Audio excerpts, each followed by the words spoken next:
Salut à tous, on se retrouve aujourd'hui pour parler du Paris Saint-Germain ce vendredi 11 avril et on commence tout d'abord avec le programme de l'équipe pour les prochains matchs. Donc aujourd'hui on est le 11, on est entre ce match-là et ce match-là, donc le match aller, le match retour bien sûr de Ligue des Champions contre Aston Villa. Mais pas que de base le 13, il devait y avoir un match, donc le 13 c'est après-demain, dimanche, il va y avoir le match contre Nantes, du coup qui est décalé au 22. Donc prochain match c'est dans 4 jours, J-4 bien sûr avant le déplacement à Birmingham pour affronter bien sûr l'équipe d'Aston Villa du côté du Villa Park. Et c'est quoi là le programme du PSG vu qu'il n'y a pas de match ce week-end. Donc voilà, la première séance d'entraînement, donc il y aura 4 entraînements avant le départ bien sûr du côté de l'Angleterre. Donc la première séance d'entraînement aura lieu ce jeudi matin, donc c'est hier matin. On va revenir bien sûr quelques photos lors de l'entraînement hier, lendemain bien sûr de la victoire 3-1 contre Aston Villa. A noter qu'aujourd'hui c'est un jour de repos, aujourd'hui pas d'entraînement pour les joueurs du PSG. Ils vont profiter du soleil parisien. Demain, retour à l'entraînement demain après-midi vers 17h. Voilà. Et il y aura également un entraînement dimanche à 11h. Puis après, lundi, les gars, la délégation parisienne s'envolera lundi matin en Angleterre, bien sûr, pour aller préparer le match mardi soir du côté du stade d'Aston Villa. Et tiens, concernant l'entraînement qu'il y a eu hier, les gars, c'était à 11h30 hier matin. Lendemain, bien sûr, de la victoire contre Aston Villa. Rapidement, quelques photos. Désiré Doué, tiens, hier matin, très souriant, désolé, après son magnifique but, bien sûr, la veille. On peut voir également Bradley Barcola avec Maïlu, on peut voir également Pacho, même Luis Enrique, bien sûr, le cerveau de cette équipe du Paris Saint-Germain.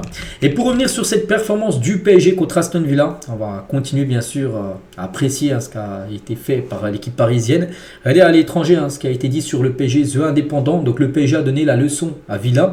Le Daily Mail, donc ça c'est un journal également anglais, donc les Anglais ont plié face à une équipe parisienne flamboyante. Le journal Sport en Espagne, une équipe écrasante. La Gazzetta italienne, donc Magic, Vara, Mundo Deportivo, cela aurait pu être pire, bien sûr, pour Aston Villa, qui aurait pu en prendre plus. Et donc voilà, comme prévu, l'Europe est sous le choc, bien sûr, par rapport à la performance du Paris Saint-Germain de nouveau en Champions League. Et toujours, avec cette semaine de Ligue des Champions, notez que l'équipe type a été dévoilée et pas mal de Parisiens, 3 Parisiens dans le 11 final, c'est pas mal. Kvaratskhelia, Nuno Mendes et Vitinha. Donc il aurait même pu avoir tous les joueurs, mais voilà, déjà 3 sur 11 c'est déjà pas mal. Donc voilà, félicitations bien sûr aux joueurs parisiens. Et à noter qu'avant ce quart de finale retour et peut-être sur une demi-finale potentielle, donc le PSG a 92% de chances de se qualifier dans le dernier carré en demi-finale. La LDC serait fou quand même d'aller de nouveau en demi-finale. N'oubliez pas qu'il y a une demi-finale la saison dernière. Alors là, c'était un grand d'Europe, si tu enchaînes 2 demi-finales quand même d'affilée. Donc maintenant il fallait au bout, il a gagné enfin cette Champions League, pourquoi pas cette saison. C'est vrai que là cette saison on a vraiment l'impression qu'il peut se passer et que ça peut être vraiment une saison exceptionnelle pour Paris en championnat, toujours invaincu, le PSG déjà champion. Voilà, pourquoi pas, il a ramené cette saison la Champions League. Lizarazu est fan de Désiré Doué, donc il a dit Doué phénoménal, ce garçon est vraiment spécial, il l'a encore montré ce soir donc contre Aston Villa, il est capable de tenter des gestes techniques qui démontrent qu'il est différent, il les tente en Ligue des Champions et en équipe de France, bon ça passe pas tout le temps, de temps en temps on se dit pourquoi il a tenté ça, pourquoi il n'a pas fait la passe à son collègue à côté de lui. Mais c'est pour ça aussi qu'il a été recruté, son insouciance, les gars, il a 19 ans, il tente un petit peu des choses folles et des fois quand ça passe, et ça fait mal, les gars, il dribble un défenseur direct, donc il est en situation directement de but juste après. Oui, ça passe pas tout le temps, mais voilà, quand ça passe, les gars, ça fait mal juste après. Et Thierry Henry aussi, fan de Désiré Doué, donc il était presque inarrêtable hier soir, donc être capable de mettre Barcola sur le banc, qui était en sélection nationale avant lui, c'est un talent spécial, c'est vrai que c'est un sacré crack et quand même énorme coup réalisé par le PSG quand même l'été dernier, avec des joueurs comme Désiré Doué qui sont arrivés au club. Il y a eu qui d'autre? Il y a eu Neves, les gars, qui est aussi exceptionnel en janvier dernier, qui fait que Kvaratskhelia, on a vraiment là l'impression que le recrutement du côté du PSG, là, c'est des recrutements de qualité. Contrairement à des fois où le PSG prenait des joueurs, on se demandait pourquoi. Là, vraiment, si on parle rien que des 3 joueurs que j'ai parlé, même Pacho, qui arrive aussi l'été dernier, qui est un titulaire indiscutable. Voilà, c'est vrai que le recrutement maintenant, on a l'impression que c'est de la qualité et arrêter de prendre des gens un peu n'importe comment. On va parler aussi du cerveau de cette équipe parce que le PSG marche aussi bien, parce que c'est aussi grâce à Luis Enrique, parce que tu as beau avoir là tous les joueurs du PSG, si tu as un autre entraîneur, je donne pas de nom, mais ça peut être totalement différent. Voilà, le PSG ne jouerait pas la façon dont il joue, bien sûr, parce que c'est Luis Enrique qui veut que le PSG joue de cette façon. Au début, on a un peu du mal parce que c'était trop brouillon. Et maintenant, il a dit il faut du temps, il faut nous laisser du temps. Vous allez voir, tout ça, ça va marcher. On sera de meilleurs mois après mois. Et là, oui, on a l'impression vraiment que le PSG est une équipe très très forte, l'une des meilleures, peut-être la meilleure équipe d'Europe. Je mettrais le PSG et le Barça au même niveau parce que le Barça se joue aussi très bien. Mais je vois pas d'autre équipe meilleure que le PSG actuellement. Voilà, c'est vrai que c'est très fort. Et attaquer et gagner le match, bien sûr. Il le répète encore, Luis Enrique, il va aller au Villa Park mardi prochain.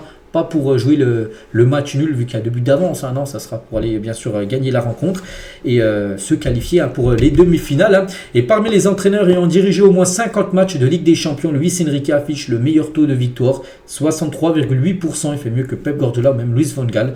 Donc voilà, lui qui a déjà remporté la Ligue des Champions en tant que coach à l'époque, hein, du côté du Barça.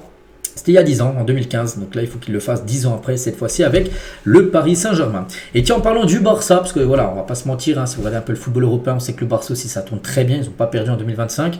Et c'est une affiche qui pourrait avoir, hein, voilà, PSG-Barça, ça peut être l'affiche de la finale de la LDC. Et Jules Koundé sur un possible PSG-Barça en finale de Ligue des Champions, il a dit, hein, peu importe, hein, si on arrive en finale, on est déjà content et on verra qui on jouera. Voilà, donc c'est vrai que même pour les supporters du PSG, affronter le Barça en finale, hein, ce serait une magnifique affiche. Bon, déjà, il faut éliminer l'équipe d'Aston Villa, déjà finir le taf. Puis après, il y aura bien sûr la demi-finale, enfin en cas de qualification, soit contre Arsenal, ce qui est le plus possible, hein, ou soit contre le Real Madrid. À noter, les gars, et ça c'est une info importante, la demi-finale, si le PSG se qualifie, la demi-finale retour sera au Parc des Princes. Voilà, c'est une info bien sûr à prendre en compte, hein, alors que les quarts et huitièmes, on sait que le PSG se déplace, hein, pour le match retour. On continue, tiens, toujours avec le top 3 des plus hauts pourcentages de possession de balle en quart de finale de Ligue des Champions depuis 2003. Et ben le PSG, les gars, qui avait 75,3% de possession de balle, et ben c'est la troisième plus gros pourcentage de possession derrière le Barça Atlético et le Real Nicosie en 2012, hein, en quart de finale. Hein, je vous parle de Ligue des Champions. Donc voilà, c'est la façon, bien sûr, hein, on peut voir, c'est comme 2 clubs espagnols, le Real Barça, mais là le PSG est coaché par un entraîneur espagnol. On sait que hein, l'Espagne, c'est la possession, tout ça. Luis Enrique, il a ramené ça, hein, Guardiola l'avait ramené à City. Luis Enrique le ramène au PSG, puis voilà, on peut voir que le pourcentage de possession, bien sûr, est très élevé.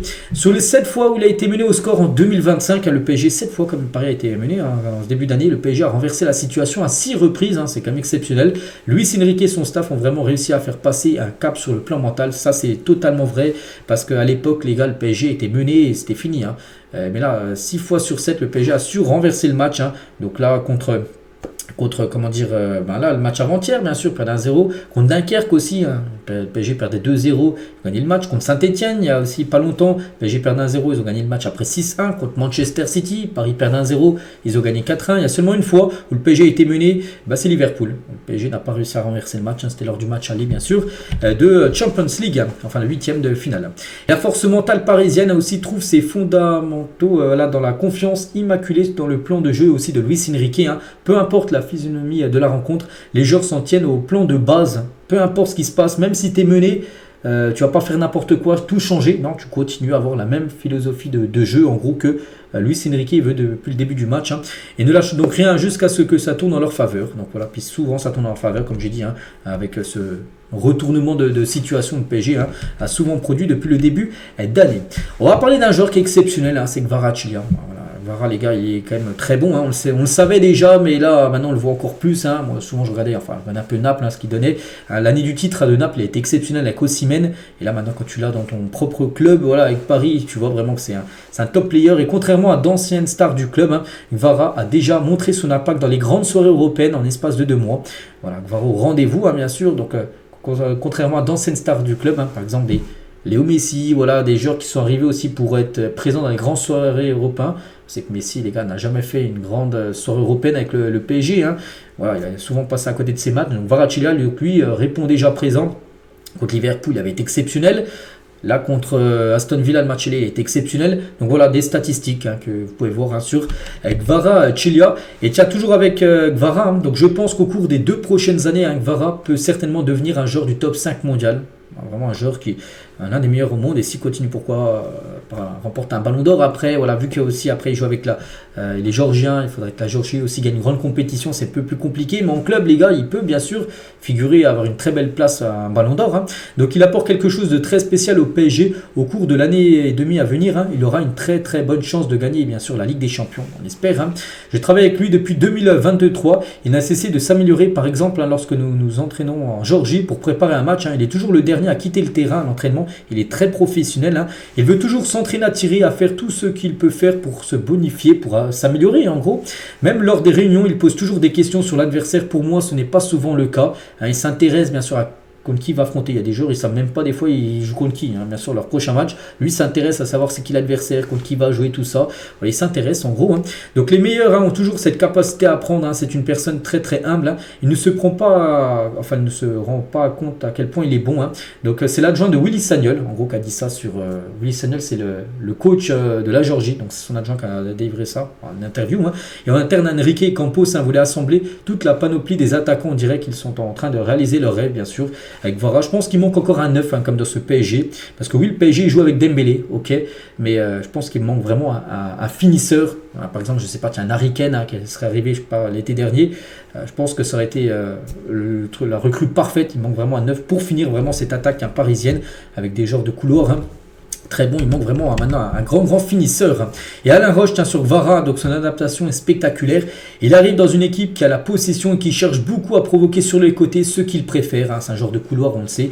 Et voilà, donc il est un genre très complet, ça on le sait. Et on finit aujourd'hui juste avec Désiré Doué, un buteur, le but du titre contre Angers, c'était la semaine dernière, samedi dernier, victoire 1-0. Donc il a reçu une nouvelle carte boost sur le jeu FIFA. Donc félicitations bien sûr au jeune crack parisien. On finit avec lui aujourd'hui. Voilà les gars ce qu'il y a à dire. Donc on se retrouve tout le week-end, là, même tous les jours, même s'il n'y a pas de match ce week-end. On continuera à parler bien sûr de ce match retour contre Aston Villa prévu maintenant dans 4 jours. Ça sera mardi prochain. Bonne journée à vous et à demain.